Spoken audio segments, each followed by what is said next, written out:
Boa tarde, Carla. Boa tarde, Bruno. Boa tarde a todos e a todas que nos dão a honra da presença virtual.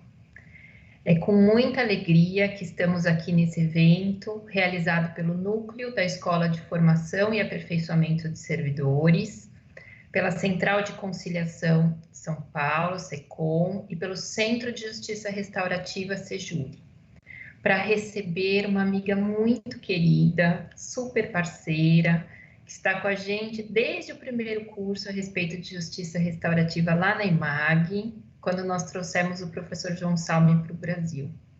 Desde então, a Carla está sempre presente e tem nos ensinado muito. Então, é uma honra tê-la aqui. Bruno, eu te passo a palavra. Obrigado, Kátia. Boa tarde a todas e a todos. Também agradeço o apoio da escola, o apoio do SEJURI e, principalmente, agradeço a Carla por ter aceito o nosso convite aqui, o convite feito pela Kátia, pelo SEJURI, e falar um pouco com a gente, né? Também, para mim, é uma feliz coincidência também conhecer a Carla na época que eu estava fazendo mestrado, e ela já tinha um mestrado em Justiça Restaurativa, a gente estava frequentando uma aula do professor Freitas sobre mediação, né? E desde então a gente tem essas coincidências, sempre nos encontramos em eventos de mediação. Acho que essa foi mais uma dessas felizes coincidências hoje. Então, eu agradeço e sei que todos nós vamos aprender bastante com você e toda a sua experiência. Obrigado. Bom, então, boa tarde, boa noite, né? Essa transição aí desse horário. Uma felicidade imensa estar aqui, Kátia, querida, né, que se tornou realmente uma grande amiga, parceira, de trocas, de momentos importantes e que está fazendo parte aí da trajetória da vida mesmo, né? Que a gente começou nossas conversas a respeito da justiça restaurativa, mas acaba se expandindo para outras áreas. E Bruno também, né? Muito feliz de reencontrar. Tivemos recentemente, te vi na jornada, né? De mediação. E tivemos o prazer de estar no Japão, né? Que foi uma experiência para mim maravilhosa, e encontrarmos lá, né, do outro lado do mundo, para falar sobre mediação, que de alguma forma, né, e aí eu já dou início aqui, de alguma forma tem né, uma relação com a justiça restaurativa, né? Claro que nós temos aí algumas denominações, né, que foram sendo criadas para determinadas práticas, e aí tem essas diferenciações. Mas o que eu trago até para uma reflexão sobre justiça restaurativa, e, né, falar aí com vocês, né, imagino que tenham pessoas que já saibam sobre justiça restaurativa, que já tenham conhecimento, outras não, então eu vou... Né, posso ser repetitiva, né, trazer aí alguns conceitos, só para poder a gente ter uma base, né, do que qual é a proposta, qual é a ideia do que a gente chama de justiça restaurativa. Fala, deixa eu fazer uma coisa, deixa eu te apresentar, deixa eu ler teu currículo, porque as pessoas precisam saber quem está nos falando, que vai trazer tantos ensinamentos aqui. A Carla é doutora em Justiça Restaurativa pela Faculdade de Direito da USP. Ela é pesquisadora do Núcleo de Estudos da Diversidade, Intolerância e Conflitos da USP, instrutora e integrante do Cadastro Nacional de Instrutores da Justiça Consensual Brasileira. Eu vou até resumir, tá, Carla? Claro. Professora convidada da USP, publicou vários livros de justiça restaurativa e mediação, tanto no Brasil quanto no exterior. Eu vou aproveitar essa pausinha também para falar que as pessoas podem fazer perguntas através do chat, né? E que a gente vai repassar essas perguntas para a querida Carla. Então, eu te devolvo a palavra, pedindo desculpa pela interrupção, mas acho que era muito importante trazer, assim, o seu currículo para o conhecimento. Tá ótimo, querida. Acho que a questão, né, né, de se falar sobre o meu currículo, acho que me trouxe até nesse momento, acho que a importância de poder contar da minha trajetória de vida mesmo, porque a justiça restaurativa faz parte da minha vida desde 2005, né, quando foi trazido para o Brasil. A gente, né, organizou lá em Araçatuba, eu morava lá, fiz parte da organização lá do primeiro Seminário Nacional de Justiça Restaurativa, que a gente recebeu 3 dias, né, pessoas falando sobre justiça restaurativa, e os primeiros projetos, né, piloto do Brasil, que estiveram lá, né, o Egberto querido, né, doutor Egberto Penido, Leoberto Branquer, tinha o Daniel Isler também, que estava na época, o Eduardo Rezende Melo, enfim. Então, desde aquele momento, e aí eu acho interessante, né, fazer mesmo essa ligação, porque a partir daquela ocasião que eu fiz parte daquele evento e passei a refletir, né, e estudar sobre justiça restaurativa, eu comecei a entender que é muito além de uma prática, né? Não é apenas uma prática de gestão de conflitos ou solução de conflitos, né? Dos métodos adequados de solução de conflitos, que vêm sendo chamados vários métodos.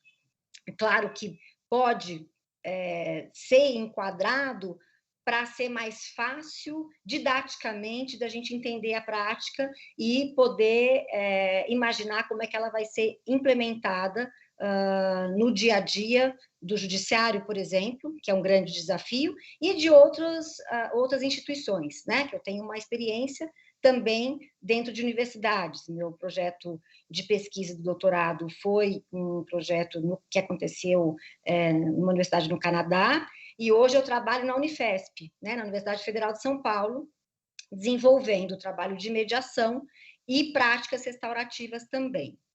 Então, didaticamente, então, falando, a gente traz quais as práticas que podem ser, né, colocadas e entendidas dentro da justiça restaurativa.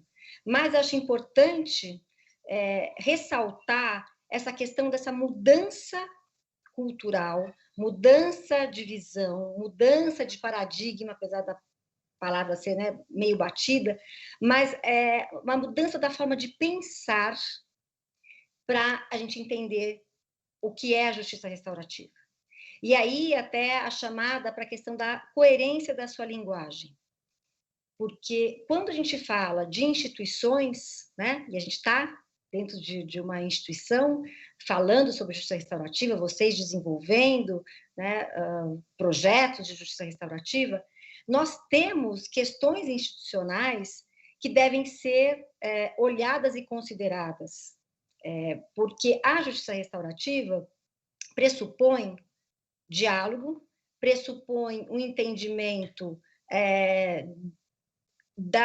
que o que vale, né, o que importa não é a letra da lei por si só, não é quem, né, foi o culpado, a gente identificar, né, quem foi o culpado e qual a lei foi infringida, mas sim entender qual o contexto que o conflito, né, surgiu, da onde, né, essa situação de conflito surge, quais as necessidades não atendidas que estão nessa situação de conflito para serem trabalhadas, e o convite para que pessoas possam participar, que são os círculos que a gente chama da justiça restaurativa, né, uma das práticas, pessoas que possam participar, que possam apoiar, né, estarem como rede de apoio e sustentação para cuidar dessa situação conflituosa.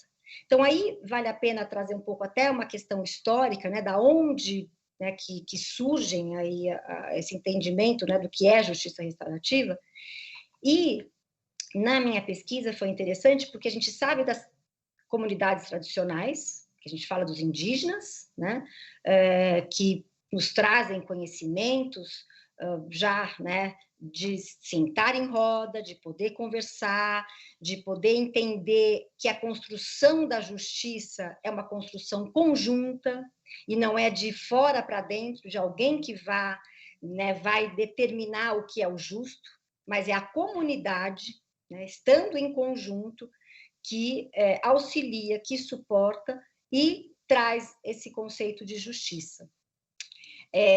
E dessas comunidades, né, tem uma fala muito, para mim, muito significativa, de uma comunidade canadense que fala que olhar para o ato, né, vamos dizer, que causou o dano, e por isso também esse cuidado enorme com a linguagem, né, que não é dizer, né, o ofensor, porque a gente já estigmatiza, a gente já traz um rótulo para a pessoa, mas quem causou esse dano, olhar para quem causou esse dano como uma pessoa que ou ela não sabia agir de outra forma, então como uma pessoa ignorante no sentido de não ter conhecimento, né, de como agir, então ela agiu de uma maneira que a comunidade não está de acordo, ou ela está adoecida, ou ela precisa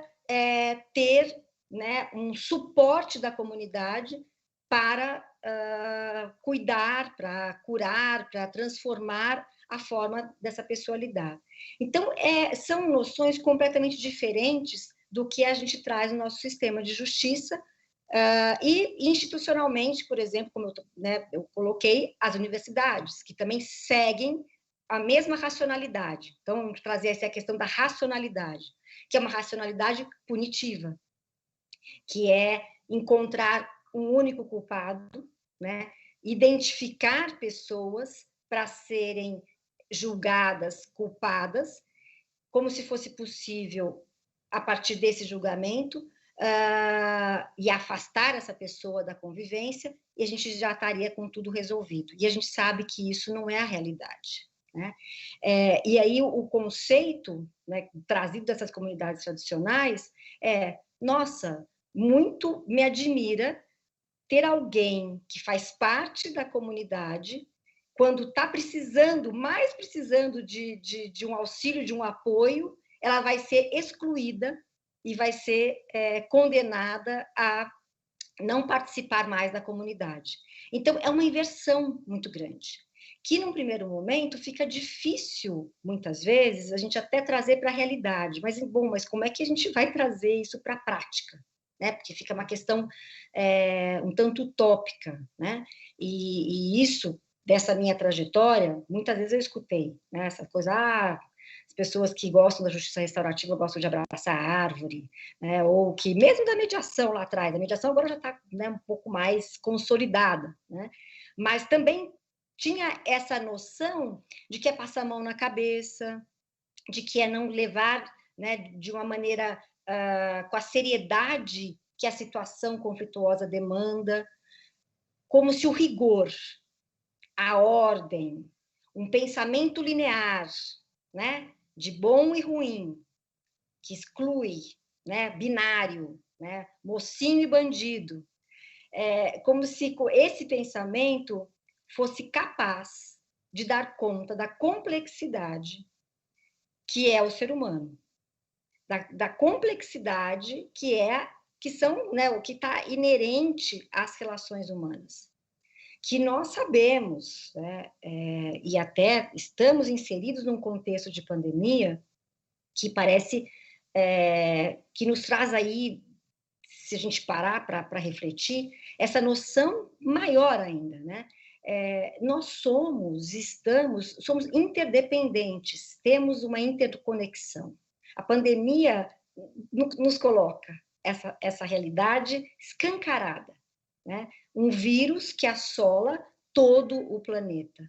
Então, e como nós, enquanto seres humanos, capazes de pensar de uma forma criativa, de uma forma que seja, que gere, né? que a gente parta não da desconfiança, do medo e da vontade de achar um único culpado para tirá-lo da convivência, mas sim de uma outra noção, que é isso que a justiça restaurativa nos convoca, uma noção de generosidade, né? De abundância, de que ninguém precisa ser excluído, de que podemos somar, que somos complementares. Então, eu estou trazendo talvez, não sei se tenha ficado um pouco amplo, mas é para dar uma base do que precisa, né? E eu digo que, assim, desde 2005 e até agora, eu estou constantemente, e quando a gente entra por esse caminho da justiça restaurativa, constantemente numa revisão pessoal, olhando para mim, né? Reconsiderando verdades, né, que eu estabeleci, e aí, tendo essa ideia, e a justiça restaurativa nos chama, mediação, né, parte também dessa questão, não existe uma única verdade, existem várias visões e pontos de vista sobre uma situação. Então, como é que uma situação de conflito, né, circunscrita, delimitada em uma ação, né, judicial, vai dar conta de toda essa complexidade? Como é que uma decisão judicial vai dar conta de um encaminhamento, né, de questões tão diversas? É claro que, no limite, precisamos, sim, de uma decisão judicial. Precisamos, sim, o pensamento linear tem a sua função. A objetividade é fundamental em inúmeras situações. Mas quando a gente chama para a justiça restaurativa, a gente está trazendo para ter um olhar sobre nós, seres humanos, na nossa multidimensionalidade, né? Como diz o nosso grande amigo João Salme, que é uma pessoa que me ensinou muito, e ele traz essa questão, me ensina, né, dessa multidimensionalidade. Né? Eu, Carla, né, estou aqui, sou mulher, sou mãe, sou profissional, sou amiga da Kátia, do Bruno, estivemos em várias situações, né, diferentes, com desafios diferentes, né, sou filha, né, sou irmã. Então, eu tenho uma diversidade em mim, que numa situação quando eu estou inserida, ela vem junto. E a justiça restaurativa, as práticas, né, como essa prática dos círculos, que já eram utilizadas lá das comunidades tradicionais, elas dão espaço para que essa multidimensionalidade humana apareça e seja cuidada, e seja valorizada, e seja considerada. Amplia, né? Então, assim, num primeiro momento, nós somos herdeiros de um pensamento moderno, de um pensamento de né, recortes, temos disciplinas, né? Então, na universidade, né, a gente tem ali disciplinas delimitadas, o direito, que vai cuidar de uma área, a psicologia de outra, a antropologia de outra, a sociologia, né, de outra. E o que a gente está falando olha, a gente precisa ter uma noção e um conhecimento e uma valorização do que é interdisciplinar, de algo que está além dessas caixas, né? De algo que vá muito além. Então, nesse núcleo de pesquisa de diversidade da USP, que eu estou como pesquisadora, até a linha de pesquisa nós não somos especialistas em nada, porque quando tem essa noção de uma especialidade, de um olhar mais fechado sobre algo, perde-se toda a riqueza que pode estar, né, ao redor e deve ser considerado. Então, é claro que, de novo, né, para uma organização, objetivar, né, para se tratar de alguma situação de conflito, a gente precisar, em alguns momentos, delimitar, muito, né, é necessário.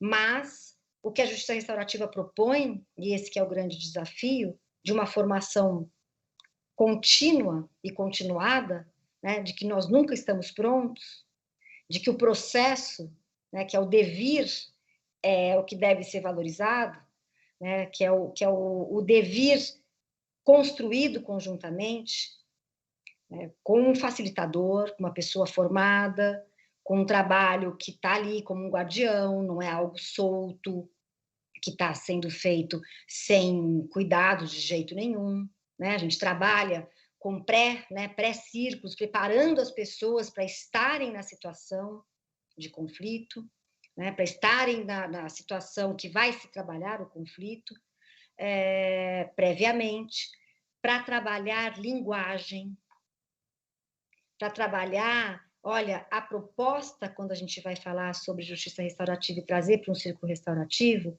é uma proposta de colaboração. É uma proposta, a racionalidade que vai fazer parte aqui não é a de julgamento de quem está certo, quem está errado, mas sim de colaboração.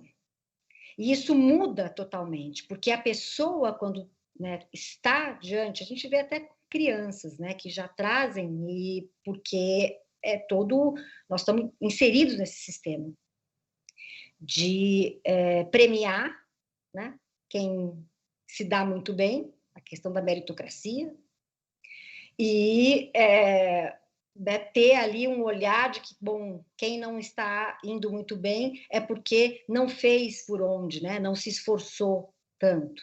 Então, a gente tem isso arraigado. E institucionalmente, a gente tem arraigado, e as pessoas chegam para tratar os conflitos querendo mostrar, olha, eu não estou errado. Querem trazer provas de que estão certas, porque querem buscar uma decisão favorável, querem dizer que estão com a verdade, o direito, né?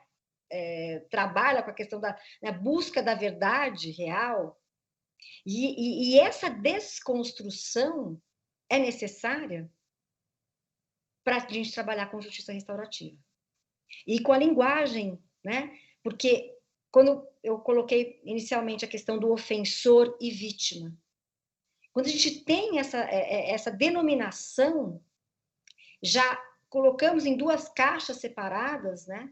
O ofensor e a vítima, e tem o professor, o George Pavlich, que é o canadense, que já esteve aqui conosco, e ele tem um livro que ele escreveu, que é Os Paradoxos da Justiça Restaurativa, que para mim foi genial, que me orientou muito, né, nas minhas pesquisas, que é realmente paradoxal, né? Porque quando a gente coloca as pessoas no círculo para trabalhar, né, um círculo restaurativo, quem entra como ofensor pode se tornar vítima.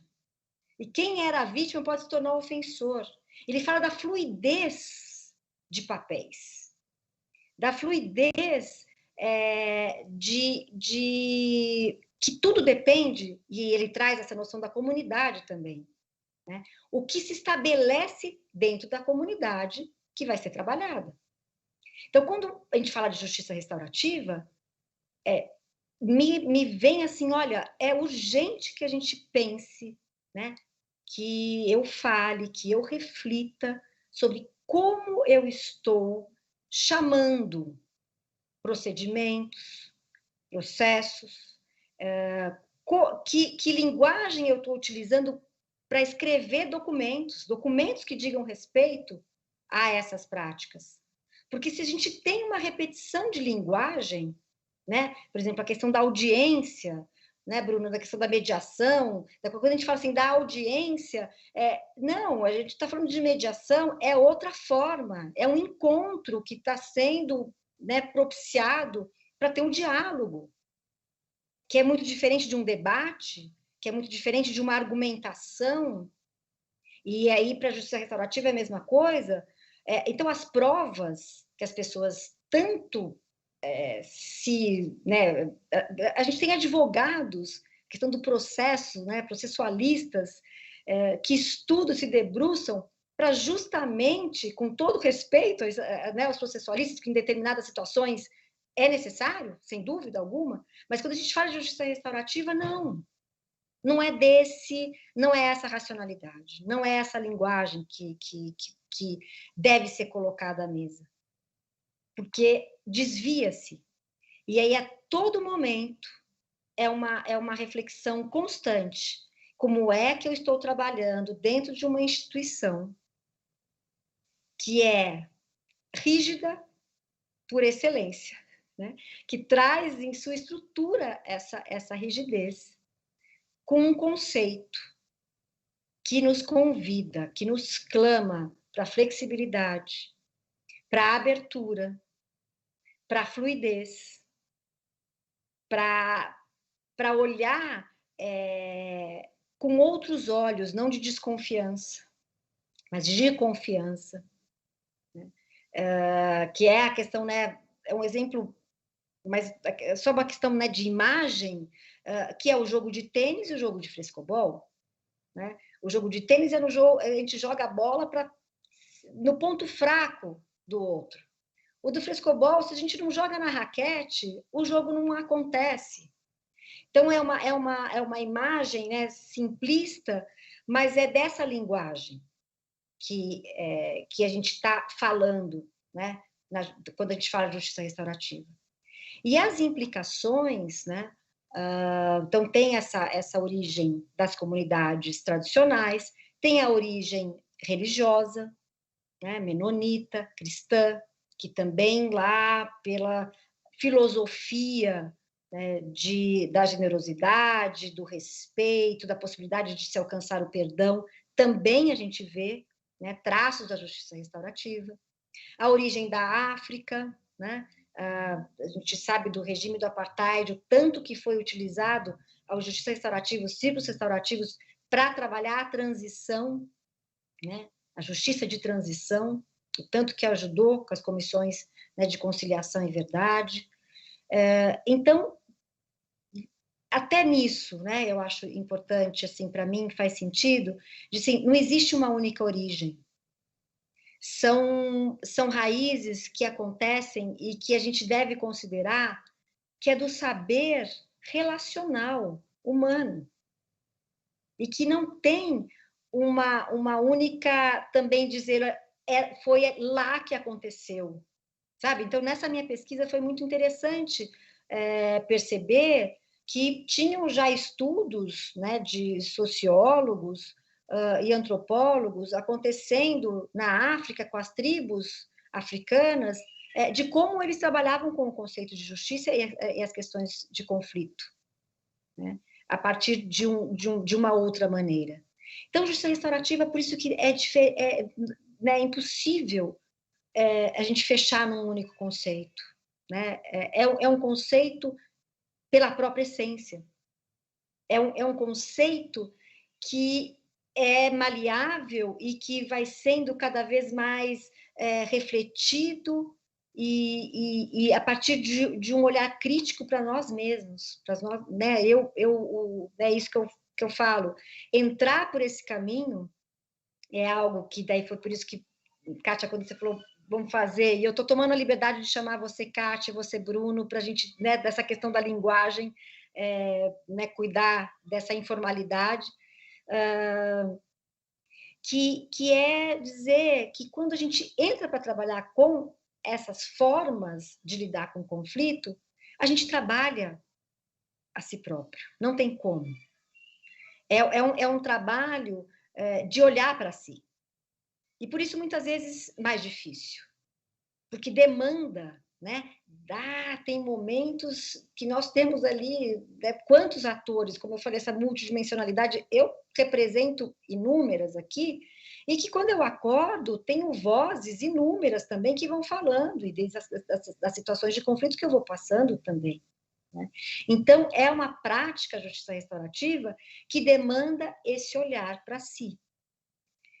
E quando a gente vai trabalhar com esta, né, noção dentro de instituições rígidas, aí vem um cuidado muito grande para não ter, né, não deturparmos, não queremos enquadrar uma prática que não dá para ser enquadrada, que ela demanda, sim, um trabalho contínuo de formação continuada, né?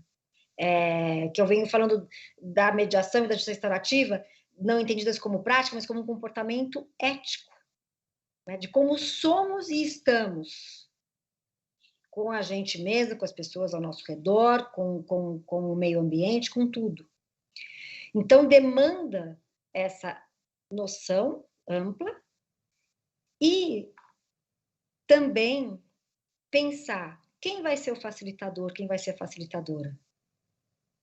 Qual é o papel que ela assume dentro dessa instituição? Essa pessoa tem, de alguma forma, é revestida de algum poder diante das pessoas que estão fazendo parte, que vão chegar para participar dessa prática? Como é que as pessoas que vão estar, né, e o Pavlich, né, o George Pavlich, ele fala um conceito do Foucault, que é governamentalidade, que é qual é a mentalidade que governa todas as pessoas, que é o que a gente vai olhar, todas as pessoas que estão fazendo parte de um círculo. Porque se a pessoa está ali fazendo parte de um círculo e ela fica com medo de falar, porque o que ela vai falar pode ser utilizado, né, contra ela, porque o sistema coloca dessa maneira, né?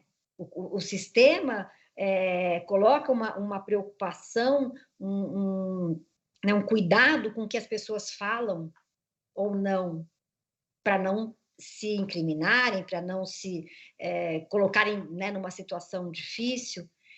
Então, todo esse cuidado, o cuidado com a linguagem de como é que vai se chamar, né, que é uma carta convite, não pode ser uma notificação, né, como é que a gente pode dizer que é uma notificação que vincula, que obriga a pessoa a participar de uma prática que traz uma racionalidade completamente diferente, como não dá, não dialoga, né?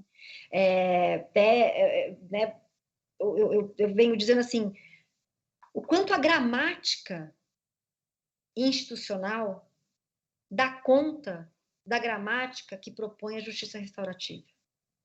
O quanto nós precisamos olhar, né, a justiça restaurativa, e eu incluo a mediação aí também, né, o quanto essa gramática dá conta. Quanto a gente precisa criar conceitos mais abertos, reflexões sobre a utilização de conceitos para dar conta, para não desviarmos a proposta.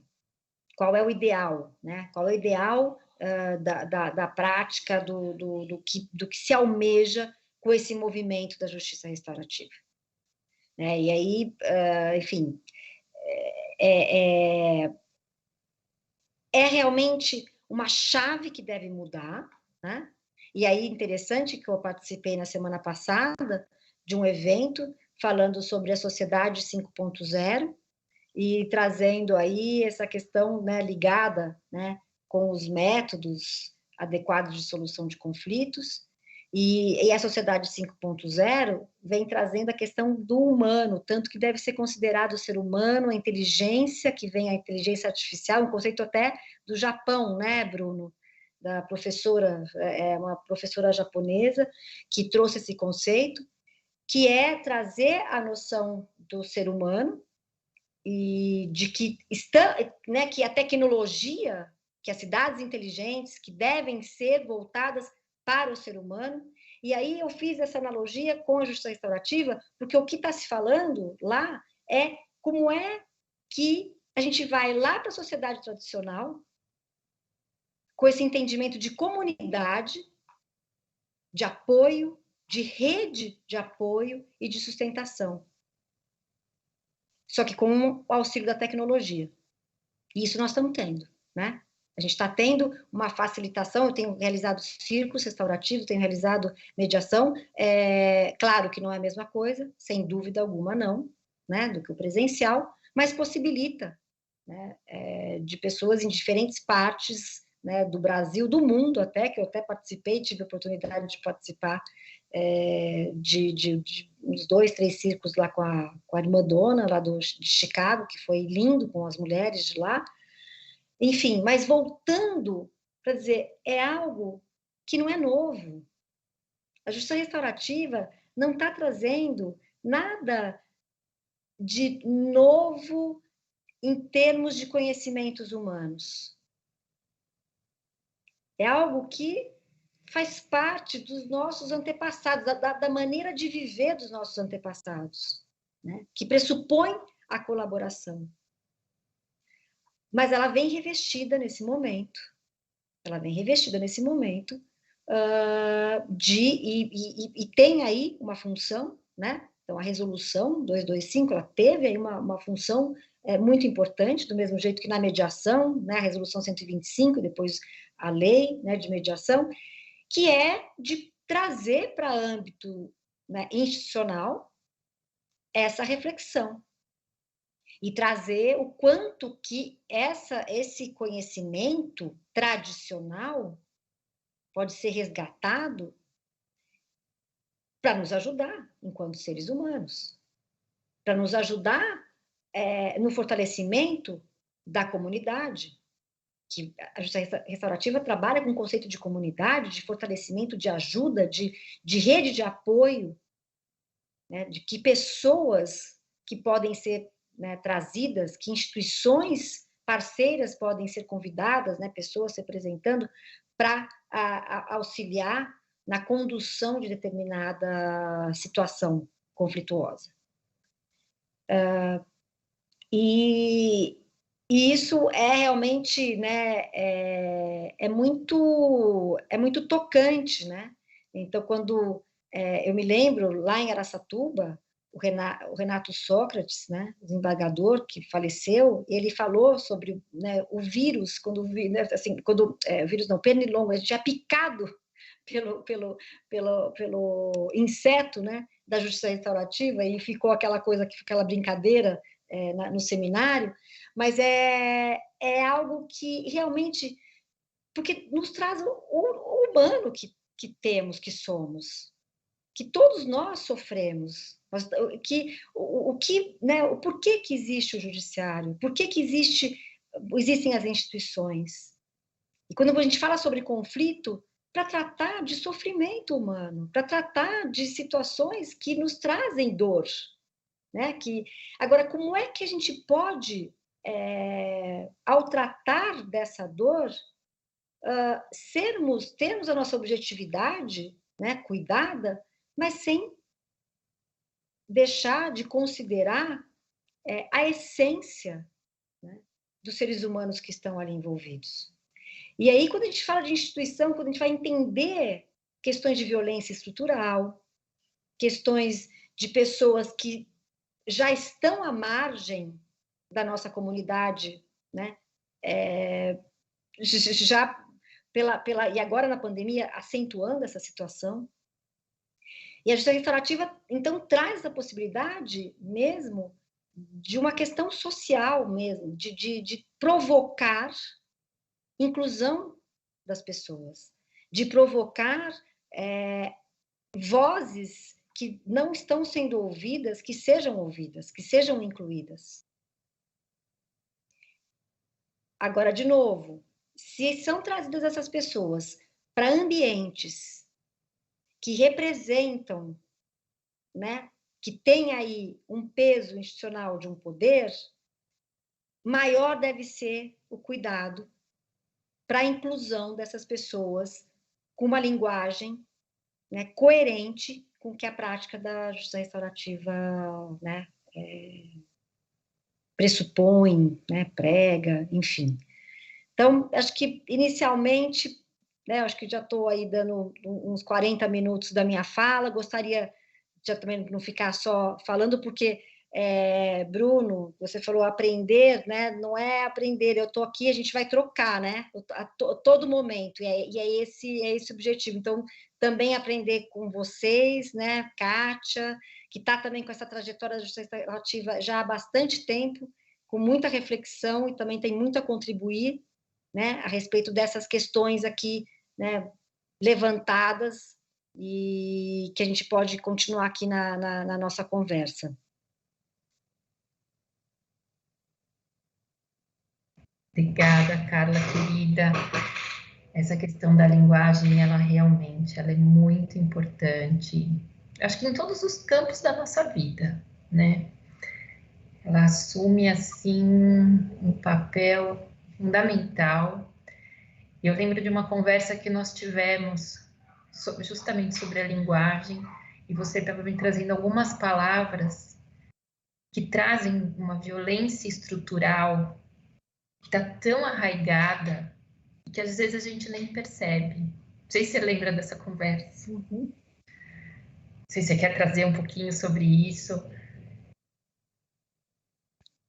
Você fala com relação até a questão, bom, se a gente for trazer questão de gênero, questão de comentários, né, que às vezes são feitos, brincadeiras, né, que são colocadas. Também, lembra? Como é que é? De racismo, às vezes, assim, eu lembro que a gente conversou sobre o verbo denegrir, né? Que muitas vezes a gente usa e não se dá conta do conteúdo que ele traz ali. Eu lembro que essa sua fala me marcou, e acho que a gente começa a prestar muito mais atenção nessas palavras, né? Enquanto a gente tem que cuidar de cada palavra que a gente usa. Uhum. Perfeito. E, Kátia, você está, né, trazendo, e aí me vem que muitas pessoas, quando a gente começa a falar sobre isso, falar, lá vem, ainda mais, né, nesse ambiente que a gente está vivendo, mas dizendo que, ela vem com mimimi, né, ela vem com essa conversa chata, e o quanto um termo utilizado pode calar uma pessoa, né?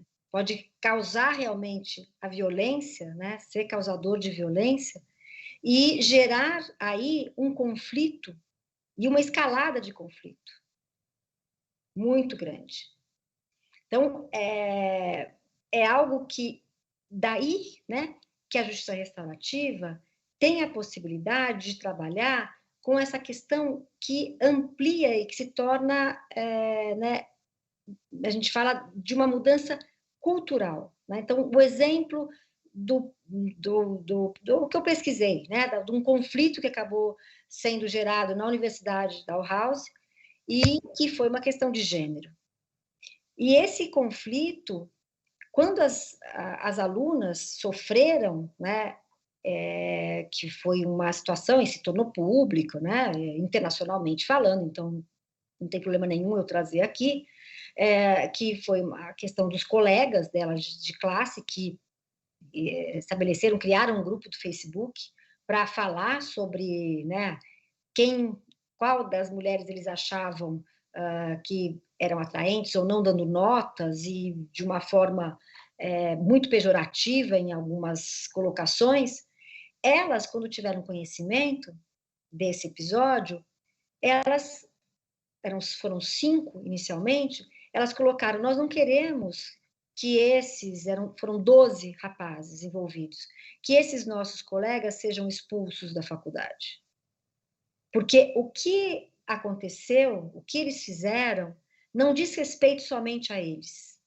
Diz respeito a uma cultura institucional, diz respeito à forma que professores, professoras, que uma universidade, né, o curso, a faculdade de odontologia, então eles começaram a trazer questões para serem conversadas e teve uma riqueza imensa, porque ao final foram 6, 7 meses de processo circular, né, que foram acontecendo com todos os cuidados, com, né, as conversas iniciais, para não ter uma revitimização, que isso, né, a gente precisa cuidar, mas o resultado desse círculo não foi o enquadramento da conduta apenas daqueles rapazes, mas sim uma reflexão conjunta e que eles se colocaram à disposição e fizeram um trabalho lindíssimo depois,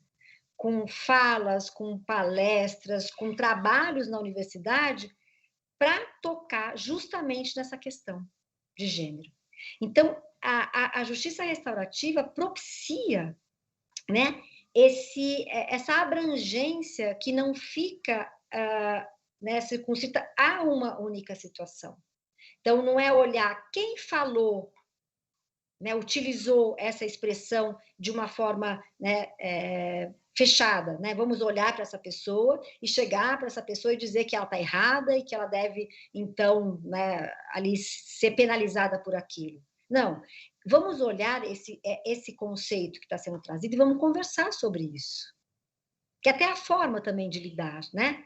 Porque se a gente está falando sobre justiça restaurativa e a coerência é a justiça restaurativa, também não é condenar e culpar quem vem com uma linguagem já de antemão que não está ali, que faça parte. Né? E isso que é a provocação da gente se olhar. É como é que a gente convida as pessoas que conversam e que falam, né? Que eu, muitas vezes, utilizei, né, o verbo denegrir. E agora, essa reflexão, esse aprendizado, para mim, foi fundamental. Então, é esse o convite que propicia e um resultado de uma abrangência. Bom, a gente precisa olhar de uma forma mais ampla. Não é somente aquela situação. E o círculo restaurativo propicia, né, passos a serem dados, né, coletivamente, também a comunidade. O que nós juntos podemos fazer para cuidar dessas necessidades que estão aqui, que surgiram, que não foram atendidas. Obrigada, Carla. Eu vou aqui seguir a ordem, tem várias perguntas. Conforme a ordem que eu recebi, eu já vou te passando. Então, a Carla Rodrigues pergunta: Carla, por que falar de amor e sentimentos associados à justiça, de modo geral, ainda é estigmatizante e como podemos superar isso? Carla, querida, como podemos superar? Eu acho que é fazendo o que nós estamos fazendo, né? Conversando sobre.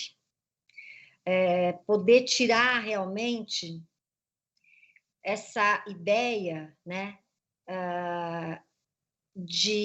que é desse pensamento, né, que a gente carrega do pensamento moderno, de que o que é objetivo tem mais valor do que o subjetivo. Que a objetividade deve prevalecer. Então, que a amorosidade, né, a questão da afetividade, até como características do masculino e do feminino, que foram, né, também aí divididas, que tem uma crueldade imensa com os homens, né? A coisa do homem não chora, homem não pode chorar, né? O homem tem que ser durão. E aí a gente tem um sistema que parece que privilegia as pessoas que se controlam mais, né? Que não deixam se emocionar. E é disso que a gente vai tratando e cuidando, porque as pessoas adoecem, nós adoecemos, se não tivermos uma abertura para cuidar do afeto, para perceber como que nós nos afetamos pelas pessoas e como é que nós afetamos as pessoas. Porque é isso, é um movimento, é vivo. E é a todo momento. Então, essa possibilidade, né? E aí, quando eu trouxe essa coisa, desse exemplo da sociedade 5.0, que vem sendo colocada como algo muito inovador, e vai resgatar a questão do afeto, do amor, da humanidade. Porque senão a gente não sobrevive, mesmo. Não temos como sobreviver. Nós somos seres relacionais. E as relações humanas descoladas dessa afetividade, né, da amorosidade, é um erro. Mas nós somos ensinados a termos, né, até essa questão mesmo, né, de divisão do corpo, de divisão, né, para se estudar a medicina tradicional, né, se dividir em órgãos, para ter um conhecimento da parte que foi dividida maior, né? Como se precisássemos nos dividir para conhecer melhor, né, as partes. E aí entender que quando a gente une, e isso numa orquestra fica muito simbolicamente representado, um instrumento tocado separadamente tem um som.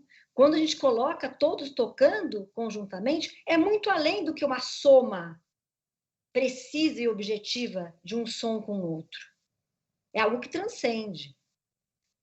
E é disso que a gente precisa. Mas é de um lugar que é difícil, porque é um lugar que eu venho também refletindo muito, né, escrevendo, que é um lugar que a gente precisa trazer a nossa humildade, humanidade, é o lugar de não saber absoluto. Então, o que eu venho aqui contar é de uma trajetória de estudo, de pesquisa, de prática, que eu venho realizando. Mas é isso. Agora, cada círculo que eu participo como facilitadora é um aprendizado. Eu não sei o que é melhor para as pessoas, né? As pessoas que sabem. Agora, sair desse lugar de saber, nessa comunidade, sociedade que a gente está, é um desafio, que nos chama a todo momento para a gente ter esse saber. Mas como sair disso, me vem que é a potência do pequeno, né? É a gente acreditar que pulsa, né? Essa conversa que estamos tendo hoje, né? As várias conversas, né? Como a Kátia mencionou de uma que a gente teve, os vários episódios de estudos ou livro que a gente lê, isso vai reverberando de alguma maneira, né? E investir nessa abertura e nessa troca. Faz tanto sentido, né, Carla? É aquela coisa assim que o nosso próprio corpo fala, né? E muitas vezes a gente não consegue ouvir. A gente está tão acostumado com o racional e para trabalhar com a justiça restaurativa, necessariamente a gente precisa sair do mental, né? A gente precisa ir para um outro lugar, senão não tem como. Vou seguir aqui as perguntas. A Débora Linhares pergunta: a JR demanda tempo para fazer seu papel a contento. Como faremos para inseri-la em uma justiça abarrotada de processos e com metas altas para cumprimento? São perguntas, né, que não tem uma resposta possível ainda, e eu acho que talvez até tenha uma riqueza de não ter uma única resposta, justamente porque é o processo que é o importante. Então, é claro que a gente precisa ter pressa, né, Débora, para que aconteça, né? Mas de novo essa questão da potência do pequeno. É poder acreditar que já está acontecendo. Poderia estar mais difundida essa cultura? Poderia, mas é um processo. E esse processo tem uma riqueza. E essa mudança interna que precisa acontecer a todo momento. Então, quando você traz, Kátia, essa questão que demanda não é mental, e essa divisão colocada cartesiana, né, que teve lá a função super importante de Descartes, mas de dividir corpo e mente, alma, né, essa coisa toda, e dentro de uma instituição, né, como o judiciário, fica difícil mesmo, porque vem conflitos que as pessoas querem a partir de uma noção muito infantilizada, que querem alguém que saiba mais, né? Vamos dizer, o protetor, né? O pai, é uma posição paternalista, que alguém diga que está certo, quem está errado. Então, precisamos amadurecer, assim, como seres humanos mesmo. Então, nos demanda, né? Esse amadurecimento de poder entender, porque o que traz é o protagonismo. Convida as pessoas a serem protagonistas, né? Promove a autonomia das pessoas. Promove um olhar para si. E o que a gente vê de uma maneira geral é um processo contrário, né? De as pessoas rezarem para que Deus traga a solução, né? Das crianças que ficam naquela situação infantilizada, pedindo para o pai e para a mãe para dizer, né, ali o que deve fazer, e o judiciário institucionalmente ocupa esse espaço, né, que vem as pessoas para pedirem essa né, decisão, né? Então, é um processo de...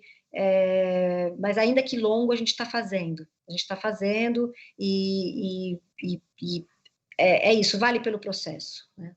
Sem a gente ter a ideia também, para a gente não sair e não cair no mesmo modelo mental de um resultado, porque qual é o resultado? Como é que a gente chega, né, a algo que é um sucesso? O próprio processo já está valendo, né? Ter um tanto essa ideia, que é uma ideia da justiça restaurativa. Tem uma fala do Egberto que a gente pode trazer aqui, né? Vamos devagar porque temos pressa. E é isso, não tem como fazer um procedimento restaurativo com pressa. Então, por isso que ele é artesanal, por isso que a gente trabalha com poucos casos, por isso que a gente trabalha com a ética do cuidado. Não é para todos, não é para todos os casos, não dá para ser, não tem condições para isso, né? Então, mas entendendo que um único caso, ele pode reverberar tanto na comunidade, na teia de relações que cercam aquelas pessoas, que ela pode ser muito mais importante do que 200 sentenças. Ela pode estar prevenindo, né? Ela pode estar curando muitas relações e pode estar prevenindo muitos conflitos. Então, na hora que a gente percebe essa grandeza, né, as coisas, o foco muda. Eu estou aqui no desespero, porque eu tenho um monte de pergunta para te fazer. Como é que a gente faz aqui? Vamos lá, estou por aqui. Eu não sei como é que está para vocês. Para mim, eu estou tranquila. Bruno, será que dá mais uma, Bruno? Dá, tranquilo, fica à vontade, como quiser. Então, vamos lá. O Rodrigo Lobo perguntou: qual a diferença entre justiça restaurativa, mediação e conciliação e como identificar qual a melhor opção para o processo? Uau, Bruno, isso demanda uma nova palestra, a gente, né? Mas foi muito importante a tua pergunta. Olha, essa questão, né, de a gente dividir em caixas, então, e delimitar, precisa ter um cuidado. Então, já de antemão, eu né, te peço assim, a gente precisa ter cuidado para previamente dizer já de uma forma rígida, olha, isso é mediação, isso é justiça restaurativa, e eu estou num processo de reflexão sobre a questão da conciliação, Bruno, né, que infelizmente eu acho, né, isso eu tratei lá no meu mestrado, que a conciliação acabou vindo, né, dessa forma, essa denominação para o Brasil, e muito atrapalhou a própria mediação, né? Que é uma filosofia, então vamos dizer, da racionalidade, que é a mesma, que eu entendo, da mediação transformativa e da justiça restaurativa, que é essa racionalidade de que as pessoas que estão envolvidas é que sabem sobre a vida delas e que vão construir o conceito de justiça a partir do que elas precisam, com a ajuda da facilitação do mediador, da mediadora, ou do facilitador de uma prática restaurativa. Então, essa racionalidade é a mesma. Temos uma diferenciação entre justiça restaurativa prática, né, da justiça restaurativa, com a prática da mediação, que é o envolvimento da rede, de termos mais pessoas envolvidas, diferentes pessoas envolvidas, e termos, né, essa inclusão, né, de atores, de pessoas que possam sustentar, ajudar que a situação seja resolvida. Né? É a noção da rede. Então, na justiça restaurativa, a gente tem isso muito forte. Agora, claro que daí, se a gente for pensar, problematizar, bom, mas tem a mediação comunitária com mais de uma pessoa, né? Então, eu estou trazendo um pouco assim, para dar uma provocação, né, provocar de que é difícil ter uma delimitação muito rígida sobre essas práticas, justamente pela própria essência da prática, que é o que a gente estava falando. né, o que eu estava dizendo. As disciplinas, né, que tem o direito, que vai tratar só né, das leis, ou a psicologia, que vai tratar da questão mais emocional. E aí vem a justiça restaurativa e a mediação e dá um nó nisso, né? Porque vem aí que fala assim, não, a justiça para falar, pensar a justiça restaurativa, para pensar a mediação, a gente precisa considerar outros saberes, saberes de outras disciplinas. Então, é claro que para uma organização, para uma questão didática, a gente vai tendo, né, alguns elementos para ir delimitando essas práticas, né? Então, como eu falei, esse elemento para mim que acho que o que é mais fundamental, que é a questão da rede na justiça restaurativa. E as práticas que têm metodologias diferentes. Então, quando a gente pensa metodologias diferentes, fica mais fácil de delimitar do que pensar o conceito de justiça restaurativa, o conceito mediação. Para mim, pela minha trajetória, né, eu cheguei na mediação pela justiça restaurativa. E o começo da justiça restaurativa, quando a gente pensa lá atrás, o primeiro caso foi uma mediação vítima-ofensor, né? Claro que se evoluiu nessas reflexões do que deve ser considerada a justiça restaurativa. Então, conceitualmente, né, de uma parte mais filosófica, fica difícil delimitar. A gente pode delimitar a prática, tá? Então, a mediação acontecendo mais circunscrita, com um conflito que diga respeito né, uma situação que a gente precisa cuidar separadamente, que não envolvem outros atores, a mediação. A justiça restaurativa é algo que a gente envolve, né, muitas pessoas que podem apoiar, sustentar o encaminhamento, né, para aquela solução. A conciliação, que eu deixei de separadinho, é o que fala que pode ter sugestão, que tem uma maneira... E aí, para mim, deveria ser descolada, sabe? Para mim, ou a gente pensa a mediação pela escola mais pontual, negocial, mas que também cuida de trazer protagonismo, de promover autonomia, para não ter essa confusão. É só isso, né? Que da conciliação, para mim, me incomoda essa confusão, que a gente vai para esse entendimento de que alguém de fora vai dizer para as pessoas que estão envolvidas o que é melhor e como elas devem conduzir. E se isso acontece, para mim já sai da racionalidade que é a base, né, do que eu entendo filosoficamente como justiça restaurativa e mediação. Não sei se ficou confuso, muito amplo, é muita coisa, né, para tentar responder. Não sei se eu consegui... Acho que dá para beber na fonte do João Salme, né, Carla? Que para ser uma prática, primeira coisa, né, que distingue o que é justiça restaurativa da prática restaurativa, né? Que ele fala que a justiça restaurativa é um conjunto de princípios e práticas. Uhum. E aí, para que essa prática seja efetivamente restaurativa, ela precisa evidenciar esses princípios e os valores da justiça restaurativa. Ela precisa vivenciar isso, ser o reflexo disso. Tanto que os pré-círculos, eles vão exercitar exatamente isso, né? Então, isso que é muito importante, porque a gente tem aqui a justiça restaurativa, ela não é um método, né? Essa ideia precisa ficar clara. Mas eu sou tão grata a você, tem muitas perguntas aqui, mas nós não temos tempo, até nós já estouramos o nosso limite. Muito grata por estar junto do Bruno, não é, Bruno? Bruno, te passo a palavra. Obrigado, Carlos, obrigado, Kátia, por esse momento que realmente é uma troca, de um compartilhamento de aprendizados, que para a gente é muito importante. Também concordo, às vezes a gente se perde em conceitos, em gramáticas que são justamente o que a gente quer modificar, né?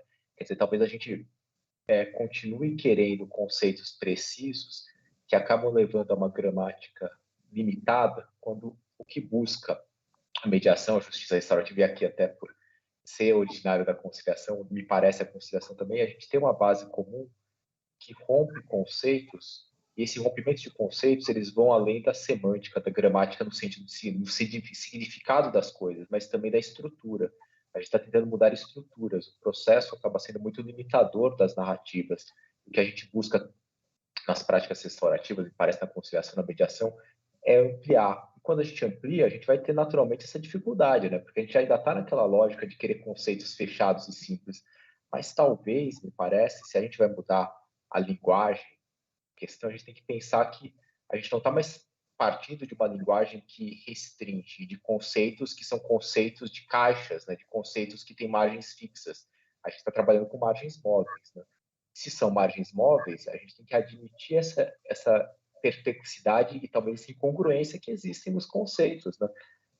A nossa base de aproximação. Se a gente começar a seguir uma lógica de exclusão, que é o que a gente quer evitar, talvez a gente não avance tanto. Por isso que eu agradeço, eu aproveito para agradecer de novo a Kátia, o Núcleo Escola, porque eu acho que o que a gente tenta fazer aqui nesses ciclos é a aproximação, para que a gente possa ver nossas bases em comum, em vez de a gente tentar excluir ou falar o que é e o que não é. Concordo, foi muito boa, foi excelente sua fala e me provocou diversas reflexões também, que por questões de tempo eu também não vou fazer aqui, mas a gente sempre fica aberto e à disposição para que você possa voltar quando tiver outra oportunidade. Obrigado, devolvo a palavra para a Kátia.